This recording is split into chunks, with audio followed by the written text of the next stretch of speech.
बिस्मिल्लाहिर्रहमानिर्रहीम। अस्सलाम वालेकुम स्टूडेंट्स, मेरा नाम है उमर और आप देख रहे हैं अकाउंटेंसी टीचर। आज का जो हमारा टॉपिक है कॉस्ट अकाउंटिंग स्टार्ट करने जा रहे हैं हम। कॉस्ट अकाउंटिंग के बारे में आज इंट्रोडक्टरी वीडियो है, हमारी इंट्रोडक्टरी लेक्चर है। इंशाल्लाह इसके बाद जो हमारी नेक्स्ट वीडियोस होंगी इंशाल्लाह चैप्टर पे बेस करेंगे। आज आपसे डिस्कस किया जाएगा पेपर पैटर्न और इसके कौन कौन से इंपॉर्टेंट चैप्टर हैं जो कि पेपर में आ सकते हैं और इसका क्या पेपर पैटर्न होगा। ठीक है, तो सबसे पहले कॉस्ट अकाउंटिंग डिस्कस कर लेते हैं। कॉस्ट अकाउंटिंग होती क्या है? आपने आईकॉम के अंदर बीकॉम के अंदर अकाउंटिंग की है, नॉर्मली जो फाइनेंशियल अकाउंटिंग है वो आपने की है। फाइनेंशियल अकाउंटिंग से मुराद है कि ऐसी अकाउंटिंग जिसका ताल्लुक क्या है, पैसे के साथ है। तो जितनी भी अकाउंटिंग आपने कर चुके हैं आप बीकॉम पार्ट 1 तक, वो आपने की है पैसे से रिलेटेड जितनी भी अकाउंटिंग थी वो की थी। अभी जो हम करने जा रहे हैं कॉस्ट, कॉस्ट का मतलब है उर्दू में हिंदी में से कहते हैं लागत। कॉस्ट में 3 चीज़ें शामिल होती हैं। 3 चीज़ें कौन कौन सी हैं? मटेरियल, सेकंड है लेबर और थर्ड है फैक्ट्री ओवरहेड। याद रखिएगा कॉस्ट का ताल्लुक मैन्युफैक्चरिंग के साथ है, प्रोडक्शन के साथ है। कोई भी मैन्युफैक्चरिंग कंपनी है, कोई भी चीज़ प्रोडक्ट बनाई जा रही है, किसी भी किस्म की प्रोडक्ट बनाई, वहाँ पे कॉस्ट अकाउंटिंग यूज़ की जाती है। फाइनेंशियल अकाउंटिंग तो होती है लेकिन साथ में कॉस्ट अकाउंटिंग भी यूज़ की जाती है। मैं आपको इसका ओवरव्यू दूंगा, लंबी चौड़ी बात नहीं की जाएगी। इसके अंदर आपको जो मेन बातें हैं इसकी जो ज़रूरी है बताना, उसके बारे में बताया जाएगा और इंशाल्लाह अपने चैप्टर का आगाज़ करेंगे। तो जैसे कि आपको बता रहा था मैं, कॉस्ट अकाउंटिंग के अंदर क्या है? 3 चीज़ें। कॉस्ट का मतलब है लागत, और लागत में क्या आती है? 3 चीज़ें आती हैं, मटीरियल, लेबर और फैक्ट्री ओवरहेड। मटेरियल क्या होता है? एग्जांपल के साथ आपको एक्सप्लेन करूँगा मटेरियल किसे कहते हैं।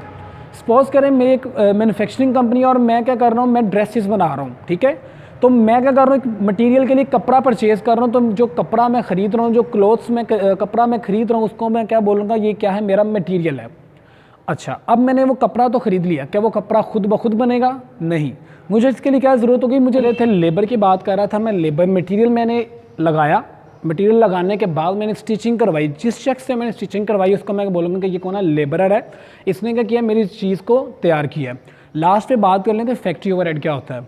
चीज़ तैयार हो जाने के बाद लास्ट के ऊपर सपोज कर लें उसके ऊपर मैंने उसका कांच करवाने हैं, मैंने उसके बटन लगाने हैं, उसके ऊपर उसकी कुछ फिनिशिंग, उससे कहते हैं फैक्ट्री ओवरहेड। वो फैक्ट्री ओवरहेड एक्सपेंसेस क्या आता है? जो छोटे मोटे खर्चे लास्ट में हम अपनी गुड्स के, अपनी प्रोडक्ट के लास्ट पे लगाते हैं। एक और एग्जांपल दूंगा, आपने लकड़ी ली, लकड़ी क्या है? मटेरियल। लकड़ी को बनाने के लिए आपने किसी कारपेंटर से रब्ता किया, उसने क्या किया? आपकी जो लकड़ी है उसको कन्वर्ट किया फर्नीचर में, उसको हम बोलेंगे लेबरर। और लास्ट में आपने उसकी पॉलिश की, उसकी फिनिशिंग की, उसको अच्छे तरीके से उसको चमका दिया। आसान अल्फाज में सोचा कि आपने चमका लिया, शाइन किया। उसको शाइन करने के लिए जो आपने उसके ऊपर ग्रीस लगाई, कलर लगाया, उसके ऊपर शाइनर लगाया, वो क्या है? वो फैक्ट्री ओवरहेड के अंदर आता है। तो ये है हमारी कॉस्ट। आपने फाइनेंशियल अकाउंटिंग की। फाइनेंशियल अकाउंटिंग में क्या था? आपने चीज़ देखी और उसको नोट डाउन कर दिया, यानी कि हम वहाँ पे लकीर के फ़कीर थे। जो चीज़ हमने बनाई, दी गई थी, हमने इसको क्या करना था? रिकॉर्ड करना था बुक्स ऑफ अकाउंट के अंदर। लेकिन कॉस्ट अकाउंटिंग बहुत डिफरेंट है इससे। ये एक वर्सटाइल एक चीज़ है कॉस्ट अकाउंटिंग, जिसमें कोई एक चीज़ नहीं आती, इसमें बहुत सी चीज़ें हैं। ये बहुत लेंथी भी है, मुश्किल नहीं है, आसान है। इसमें आप अपने से भी कोई चीज़ अखज़ कर सकते हैं। आप अपनी कॉस्ट को इंक्रीज़ कैसे कर सकते हैं, कॉस्ट को डिक्रीज़ कैसे कर सकते हैं, इस चीज़ के बारे में जो आप मुताला करते हैं वो कॉस्ट अकाउंटिंग में करते हैं कि आप अपनी कॉस्ट का अंदाज़ा किस तरह से लगाएंगे। कि आप कोई प्रोडक्ट बना रहे हैं, आपने इसके ऊपर कितना मटेरियल लगाया, कितनी लेबर लगाई, कितना फैक्ट्री ओवरहेड लगाया, ये तमाम खर्चों को हम कहते हैं कि ये कॉस्ट है।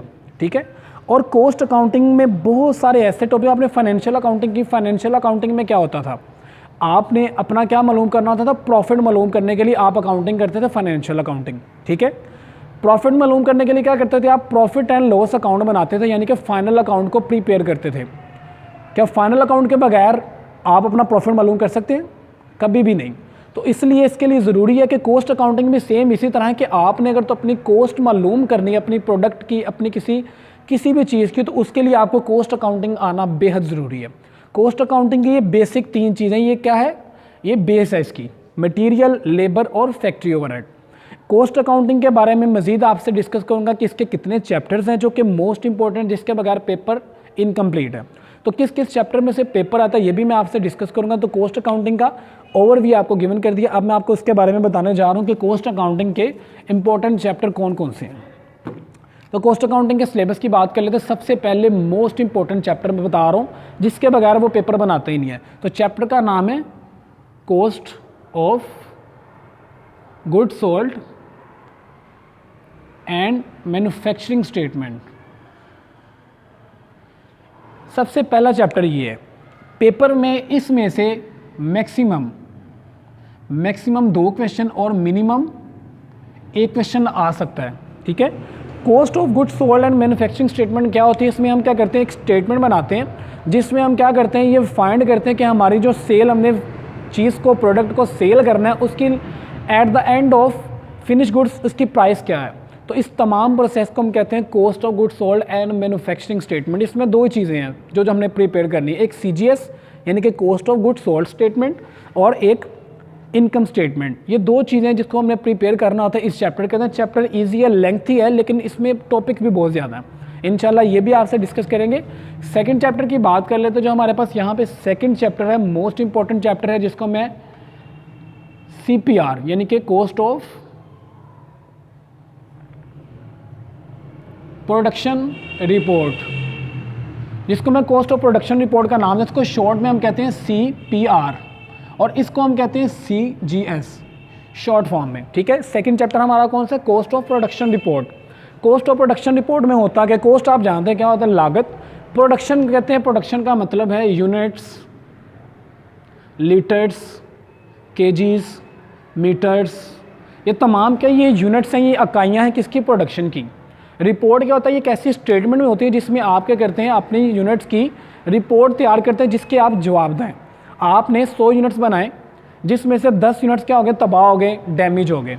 अब आप जवाबदा कितने के? 90 यूनिट्स के जवाबदा हैं, बल्कि 100 के नहीं हैं। तो इसमें हमने यही काम करना होता है, हम जितने यूनिट्स हम तैयार करते हैं हम उसके जवाबदा होते हैं, उसकी स्टेटमेंट हमने एक रिपोर्ट तैयार करनी होती है, उसको कॉस्ट ऑफ प्रोडक्शन रिपोर्ट कहते हैं, यानी कि CPR भी कहते हैं। थर्ड हमारा जो चैप्टर इसमें से, हाँ याद रखिएगा, इसमें से एक क्वेश्चन लाजमी वो पेपर में दे देता है, एक क्वेश्चन इसमें से आने के चांसेस होते हैं लाजमी, ठीक है। उसके बाद पास पेपर में देखा जाए तो 2005-7 से पहले ये बहुत कम, ना कंपलसरी नहीं था बल्कि ये ऑप्शनल था। लेकिन अभी ये जो है कंटिन्यूसली हर पास पेपर में आ रहा है, हर पेपर में सप्लीमेंट्री में ये लाजमी क्वेश्चन, CPR का एक क्वेश्चन लाजमी आ रहा है, ठीक है। थर्ड वन बात कर लेते हैं। जो तीसरा हमारा चैप्टर है ये भी बेहद इंपॉर्टेंट चैप्टर है, जिसको फैक्ट्री ओवरहेड का नाम दिया गया है, फैक्ट्री ओवरहेड, और इसको हम शॉर्ट फॉर्म में कहते हैं FOH। मोस्ट इंपॉर्टेंट चैप्टर है, इसमें से भी मैक्सिमम वो 2 क्वेश्चन दे देता है और मिनिमम 1 क्वेश्चन इसमें से आने के चांसेस होते हैं, ठीक है। एक तो कंपलसरी है, अगर वो मैक्सिमम की बात करें तो वो 2 सवाल भी दे सकता है फैक्ट्री ओवरहेड में। फैक्ट्री ओवरहेड बेहद आसान चैप्टर है, इंशाल्लाह इसको भी हम डिस्कस करेंगे। फोर्थ वन जो हमारा चैप्टर है लेबर। लेबर जानते हैं, आपको बताया लेबर क्या है, चीज़ को बनाने के लिए जिन लोगों की ज़रूरत पड़ती है उनको हम लेबर कहते हैं आसान अल्फाज में, और बदले में क्या करते हैं हम उनको वेजेस देते हैं, उजरत देते हैं, या पे रोल भी इसे कहते हैं कॉस्ट अकाउंटिंग की लैंग्वेज में। तो इसमें से भी वो मैक्सिमम आपको 2 और मिनिमम 1 सवाल दे सकता है। पास पेपर आप उठा के चेक कर लें, उसने लेबर में से भी मैक्सिमम 2 क्वेश्चन और मिनिमम 1 क्वेश्चन लाजमी दिया हुआ है। तो ये था हमारा चैप्टर नंबर 4। और चैप्टर नंबर हमारे पास 5 यहाँ पे आता है, defective and spoiled goods. Chapter बहुत आसान है, मोस्ट इंपॉर्टेंट चैप्टर तो नहीं कह सकता इसको, लेकिन ये ऑप्शनल है, पेपर में आ भी सकता है और नहीं भी आ सकता है। चैप्टर बहुत आसान है, जनरल एंट्रीज बेस्ड चैप्टर है ये। चंद एक एंट्रीज है जिसमें हमने क्या करना होता है, जो यूनिट्स बनाए जा रहे हैं इसका आपको इंट्रोडक्शन दे। तो ये होता क्या है, डिफेक्टिव एंड स्पॉइल गुड्स। इसमें 2 केसेस होते हैं। एक केस वो होता है जिसमें आपने जो चीज़ बनाई है, अगर तो उस चीज़ को बनाने के दरमियान किसी किस्म का लॉस होता है, डैमेज हो जाती है, कोई चीज़ नुकसान होता है आपको, तो वो आप कस्टमर की जेब से चार्ज करते हैं। सेकंड केस इसमें ये होता है कि आप कस्टमर को चार्ज नहीं करते, बल्कि वो जो खर्चा हुआ है, वो जो नुकसान है, वो आप अपनी जेब से उसको पूरा करते हैं, बल्कि कस्टमर की जेब से पूरा नहीं करते। तो बहुत आसान है, जनरल एंट्री बेस्ड चैप्टर, इंशाल्लाह इसको भी डिस्कस किया जाएगा।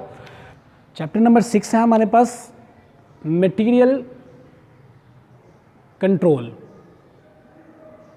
मटेरियल कंट्रोल भी ऑप्शनल है, आ भी सकता है पेपर में, नहीं भी आ सकता। इसमें से भी एक क्वेश्चन वो पेपर में दे सकता है और डिफेक्टिव में से भी एक क्वेश्चन दे सकता है। और लास्ट वन मैं बात करने जा रहा हूँ factory ledger and general laser.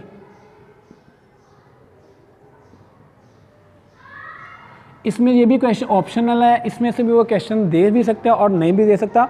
तो ये था हमारा सिलेबस और पेपर पैटर्न। पेपर में वो आपको किस तरह से क्वेश्चन देगा, सबसे पहले वो आपको CGS का क्वेश्चन दे सकता है, सेकंड वन वो आपको CPR का क्वेश्चन दे सकता है, थर्ड वन वो आपको फैक्ट्री की बात करेगा, और थर्ड पे आपको वो लेबर की भी बात कर सकता है और फैक्ट्री की, ये ऑपोजिट है एक दूसरे के।